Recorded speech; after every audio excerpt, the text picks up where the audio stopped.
2026년 2월 24일 로이터 통신은 충격적인 보도를 내놓았습니다.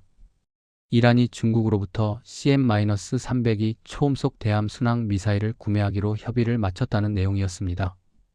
양국은 이미 계약에 합의한 상태였으며 구체적인 인도 일정만 확정하지 않은 것으로 전해졌습니다. CM-302는 중국 해군이 운용 중인 중형 대함 미사일 이른바 YJ-12의 수출형 버전입니다. 만약 이란이 이 무기를 대량으로 확보한다면 미국의 항공모함은 걸프만 인근에 접근하는 것 자체가 사실상 불가능해집니다. 가까이 다가가는 순간 격침될 수 있기 때문입니다. 더욱 심각한 정보도 있었습니다. 소식통에 따르면 이란은 중국과 추가 협상을 진행 중으로 휴대용 지대 공유도탄, 탄도탄 요격 미사일, 그리고 위성 공격 무기까지 구매를 검토하고 있는 것으로 알려졌습니다. 미국의 군사 위성조차 격추할 수 있는 수준의 무기들이었습니다. 로이터 통신이 이 내용을 보도한 것은 2026년 2월 24일이었습니다. 그로부터 불과 나흘 뒤인 2월 28일 미국은 이란에 대한 군사적 선전포고에 해당하는 조치를 취했습니다. 물론 미국 국방부는 로이터 통신보다 훨씬 앞서 아마도 2월 20일 무렵 이미 이 정보를 입수했을 가능성이 높습니다. 언론 보도보다 일주일 혹은 열흘은 앞서 파악했을 것이라는 분석도 있습니다. 결국 미국 입장에서 이 상황의 논리는 단순합니다. 지금 행동하지 않으면 머지않아 중동 해역에서의 군사적 우위를 완전히 상실하게 된다는 것입니다. 지금 미국도 마찬가지입니다. 이란 문제를 방치하면 할수록 군사 강국으로서의 패권이 점차 소멸해갈 위험도가 상승합니다. 트럼프 대통령이 아니더라도 미국 대통령이라면 이런 상황에서 아무런 행동을 취하지 않는다는 것은 선택지에 없는 사항입니다. 2026년 1월 7일 로이터 통신은 또 하나의 중요한 보도를 내놓았습니다. 2명의 팔레스타인 내부 소식통이 익명으로 제보한 내용이었습니다. 사우디아라비아가 파키스탄으로부터 40억 달러 규모의 JF-17 전투기를 구매하기로 했다는 내용이었습니다. 이 전투기의 수출 단가는 기본 사양 기준 3천만 달러, 고사양 선택 시 최대 5천만 달러 수준으로 알려져 있습니다. 표면적으로는 단순한 무기 거래처럼 보입니다. 그러나 이 보도의 이면에는 훨씬 복잡하고 치밀한 국제적 음모가 숨어 있었습니다. 먼저 겉으로 드러난 사실관계를 정리하면 이렇습니다. 파키스탄은 사우디아라비아에 약 20억 달러의 채무를 지고 있습니다. 사우디는 경제적 여유가 있기 때문에 이 빚을 강하게 독촉하지는 않았습니다. 그러다가 파키스탄이 리비아와 40억 달러 규모의 무기 수출 계약을 체결했다는 소식이 들려왔습니다. 이 계약의 자금은 사우디아라비아가 제공하기로 했습니다. 기존 채무 20억 달러를 탕감해주고 추가로 20억 달러를 더 지원하는 방식입니다. 두 금액을 합치면 총 40억 달러가 됩니다. 리비아는 수년간 내전과 외세의 개입으로 경제가 피폐해진 상태라 자체적으로는 이 자금을 감당할 능력이 없었습니다. 그런데 사우디아라비아 단독이 아니라 아랍에미리트도 이 자금 조달에 공동 참여한 것으로 알려졌습니다. 정확한 분담 비율은 파악되지 않았으나 사우디와 아랍에미리트 양국이 40억 달러를 함께 마련했다는 것이 실질적인 사실입니다. 그러나 여기서 끝이 아닙니다. 이 모든 거래의 진짜 목적은 전혀 다른 곳에 있었습니다. 사우디아라비아의 진짜 목표는 JF-17이 아니었습니다. 실마리는 최근 인도 파키스탄 공중전에서 시작됩니다. 이 교전에서 파키스탄 공군이 운용한 PL-15 공대공 미사일이 놀라운 성능을 사우디아라비아는 주목했습니다. 사우디는 즉각 이 시스템을 도입하기로 마음먹었습니다. 그런데 문제가 생겼습니다. PL-15를 자국이 보유한 미국산 F-15SA 전투기에 통합하려면 F-15E 핵심 운용 소프트웨어 소스 코드를 수정해야 합니다. 미국은 자국 전투기의 소스 코드를 타국에 제공하지 않습니다. 이것이 기술적으로 불가능하다는 답이 돌아왔습니다. 결론은 명확했습니다. PL-15를 쓰려면 중국제 전투기를 도입해야 한다는 것입니다.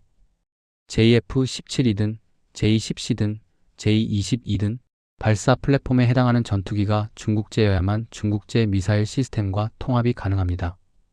그러나 사우디의 요구사항은 여기서 더 나아갔습니다. JF-17이나 J-10C 정도로는 사우디가 원하는 수준이 아니었습니다. 사우디는 JF-17에 대해 냉소적인 시각을 가지고 있었습니다. 파키스탄과 인도 간의 교전에서나 유효한 수준이지 사우디의 진짜 가상 적국인 이스라엘을 상대하기에는 턱없이 부족하다는 판단이었습니다. 제-10C도 마찬가지입니다. 4세대 혹은 4.5세대 전투기로 이스라엘이 보유한 F-35I에 대항하기엔 역부족입니다. 이스라엘 공군의 주력인 F-35I는 진정한 의미의 5세대 스텔스 다목적 전투기입니다. 이에 대항하려면 최소한 같은 세대의 전투기가 필요합니다.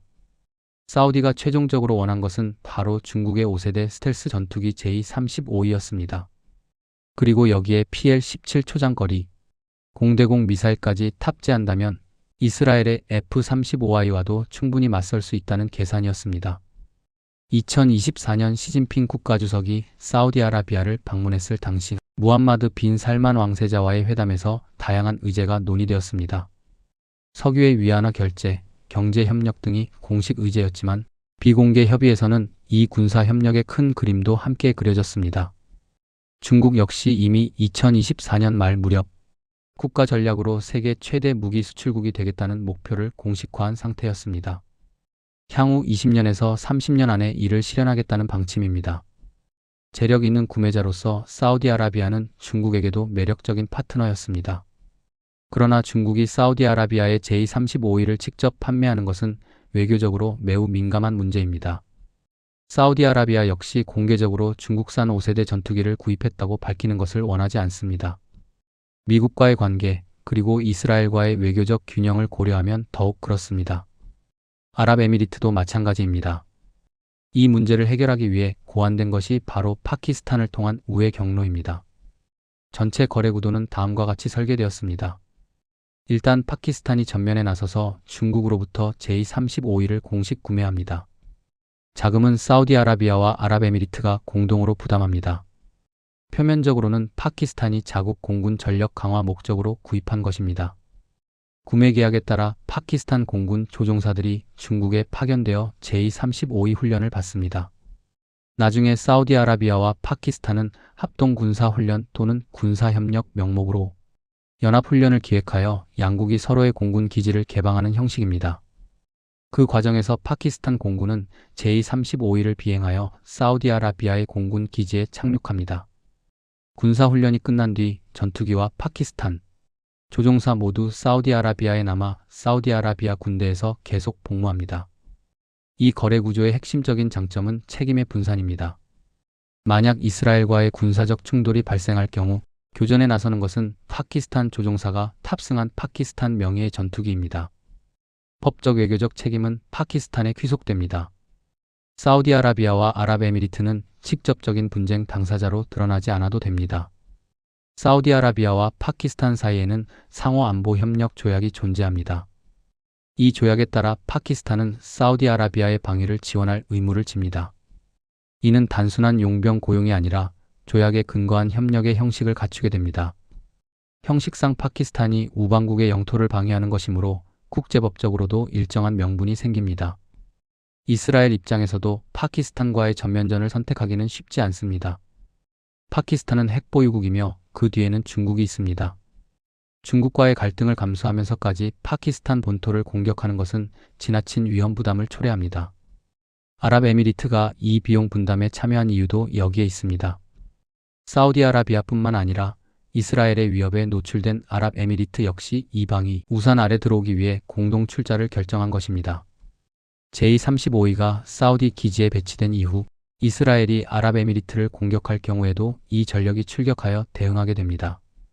지금 중동에서는 두 개의 큰 흐름이 동시에 진행되고 있습니다. 첫 번째는 이란의 군사력 강화입니다. CM-300이 초음속 대함 순항 미사일을 비롯한 중국제 첨단 무기의 도입은 미국 해군의 중동 접근 능력을 근본적으로 위협합니다. 미국이 이란에 대한 선제적 군사 행동을 서두른 것은 바로 이 위협이 현실화되기 전에 움직여야 한다는 군사 전략적 판단에서 비롯된 것입니다. 두 번째는 아랍걸프 국가들의 중국 밀착입니다. 사우디아라비아와 아랍에미리트는 미국의 안보 우산에 오랫동안 의존해왔습니다. 그러나 이스라엘 F-35I에 대항할 수 있는 미국산 무기 시스템을 확보하지 못하는 현실 속에서 이들은 중국의 J-35E 전투기와 PL-15, PL-17 미사일으로 눈을 돌리고 있습니다. 파키스탄이라는 중간 경로를 통해 40억 달러의 자금이 움직이고 5세대 전투기가 이동하며 전략적 동맹의 지도가 조용히 다시 그려지고 있었던 것입니다. 그렇다면 미국과 이스라엘이 공동으로 이란 침공이라는 극단적 선택을 감행한 진짜 이유는 무엇이었을까요? 표면적으로는 이란의 핵 개발 저지와 중동 지역의 안정이 명분으로 내세워졌습니다. 그러나 그 이면을 들여다보면 이 군사 행동의 본질은 단순한 이란 제재가 아니었습니다. 중국의 중동 내 세력 팽창을 차단하기 위한 지정학적 사전, 봉쇄 작전이었다는 분석이 점점 더 설득력을 얻고 있습니다. 중국은 이란을 발판 삼아 중동 전역으로 군사적 영향력을 확장하는 전략을 착실히 실행해왔습니다. CM-302 초음속 대함 순항 미사일의 이란 공급은 그 출발점에 불과했습니다. 이란이 이 무기를 실전 배치하고 나면 호르무즈 해협은 사실상 미국 해군의 접근 금지 구역으로 변해버립니다. 세계 원유 수송량의 약 3분의 1이 통과하는 이 해협의 통제권을 잃는다는 것은 미국이 중동에서 누려온 군사적 경제적 헤게모니의 종말을 의미합니다. 더 나아가 사우디아라비아와 아랍에미리트가 중국산 5세대 전투기 J-35E를 도입하고 파키스탄을 통해 중국의 군사 시스템이 걸프만 지역에 뿌리를 내린다면 미국이 수십 년간 구축해온 중동 내 군사 동맹 체계 전체가 흔들리게 됩니다. 단순히 무기 한두 종류를 잃는 것이 아니라 미국 중심의 중동 안보 질서 그 자체가 붕괴하는 것입니다. 미국과 이스라엘이 이 상황을 방치할 수 없었던 것은 바로 이 때문입니다. 이란을 공격하는 것은 중국이 중동으로 뻗어나오는 가장 핵심적인 연결, 고리를 선제적으로 끊어내는 행위입니다. 이란이 무너지면 중국에 대한 순항 미사일 전진 배치 계획은 수포로 돌아가고 중동 각국에 대한 중국의 군사적 신뢰도 역시 치명적인 타격을 입게 됩니다. 중국제 무기를 도입하려던 국가들도 재고할 수밖에 없게 됩니다. 결국 이번 이란 침공은 이란 하나를 겨냥한 국지적 군사 작전이 아닙니다. 그것은 미국과 중국 사이에 벌어지고 있는 21세기 패권 경쟁의 중동판 첫 번째 충돌이었습니다. 이란이라는 체스판의 말을 제거함으로써 중국이 수년에 걸쳐 공들여 짜온 중동 세력 확장의 판 자체를 뒤집으려 한 것입니다. 미국과 이스라엘에게 이것은 선택의 문제가 아니었습니다. 지금 행동하지 않으면 다음 기회는 없다는 절박한 현실, 인식 속에서 내려진 부득이하고도 불가피한 결단이었습니다. 중동의 하늘과 바다 위에서 미국과 중국의 전략적 패권, 경쟁은 이제 더 이상 보이지 않는 곳에서만 벌어지지 않습니다. 그것은 지금 이 순간 가장 뜨겁고 가장 가시적인 형태로 세계 앞에 모습을 드러내고 있습니다.